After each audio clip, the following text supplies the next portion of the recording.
ಮುಂದಿನ ಲೋಕಸಭಾ ಚುನಾವಣೆಯಲ್ಲಿ ರಾಜ್ಯದ 28 ಲೋಕಸಭಾ ಕ್ಷೇತ್ರಗಳಲ್ಲೂ ಬಿಜೆಪಿ ಮತ್ತು ಜೆಡಿಎಸ್ ಮೈತ್ರಿಕೂಟದ ಅಭ್ಯರ್ಥಿಗಳು ಸ್ಪರ್ಧಿಸಲಿದ್ದು ಎಲ್ಲ ಕ್ಷೇತ್ರಗಳನ್ನು ಗೆಲ್ಲುವ ಗುರಿ ಹೊಂದಲಾಗಿದೆ. ರಾಜ್ಯದಲ್ಲಿ ಅಧಿಕಾರಕ್ಕೆ ಬಂದಿರುವ ಕಾಂಗ್ರೆಸ್ ಪಕ್ಷ ಅಧಿಕಾರದ ಅಮಲಿನಲ್ಲಿ ತೇಲುತ್ತಿದೆ.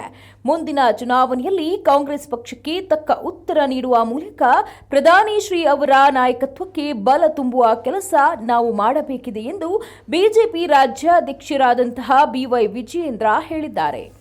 ದೇಶದ ರಾಜಕೀಯ ಇತಿಹಾಸದಲ್ಲಿ ಸುವರ್ಣಾಕ್ಷರದಲ್ಲಿ ಬರೆದಿರ್ತಕ್ಕಂತ ಒಂದು ಫಲಿತಾಂಶ ಮುಂದೆ ಲೋಕಸಭಾ ಚುನಾವಣೆಯಲ್ಲಿ ಬರೋದಿದೆ. ಇಂತಹ ಸಂದರ್ಭ ನಾವು ಪಕ್ಷದ ಒಂದು ಹೊಣೆಗಾರಿಕೆಯನ್ನ ನಾವು ತೆಗೆದುಕೊಂಡಿದ್ದೇವೆ. ನಮ್ಮ ಮುಂದೆ ಇರ್ತಕ್ಕಂತ ದೊಡ್ಡ ಗುರಿ ಕರ್ನಾಟಕ ರಾಜ್ಯದಲ್ಲಿ 28 ಲೋಕಸಭಾ ಕ್ಷೇತ್ರಗಳನ್ನ ಭಾರತೀಯ ಜನತಾ ಪಾರ್ಟಿ ಮತ್ತು ಜೆಡಿಎಸ್ ಪಕ್ಷ ಒಂದಾಗಿ ಚುನಾವಣೆಯನ್ನು ಎದುರಿಸುವ ಮೂಲಕ ಎಲ್ಲ 28 ಕ್ಷೇತ್ರಗಳಲ್ಲೂ ಕೂಡ ಬಿಜೆಪಿ ಜೆಡಿಎಸ್ ಗೆಲ್ಲಬೇಕು. ಅದರ ಮುಖೇನ ಏನು ಕರ್ನಾಟಕ ರಾಜ್ಯದಲ್ಲಿ ಕಾಂಗ್ರೆಸ್ ಪಕ್ಷ ಅಧಿಕಾರಕ್ಕೆ ಬಂದಿರತಕ್ಕಂತ ಕಾಂಗ್ರೆಸ್ ಪಕ್ಷ ಒಂದು ಅಧಿಕಾರದ ಅಮಲಿನಲ್ಲಿ ತೇಲ್ತಾ ಇದೆ.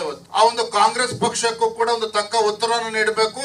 ಅದಕ್ಕಿಂತ ದೊಡ್ಡ ಹೆಚ್ಚಾಗಿ ನರೇಂದ್ರ ಮೋದಿಜಿಯವರ ಕೈಯನ್ನ ಬಲಪಡಿಸತಕ್ಕಂತ ಕೆಲಸ ಕರ್ನಾಟಕ ರಾಜ್ಯದಿಂದಲೇ ಆಗಬೇಕು.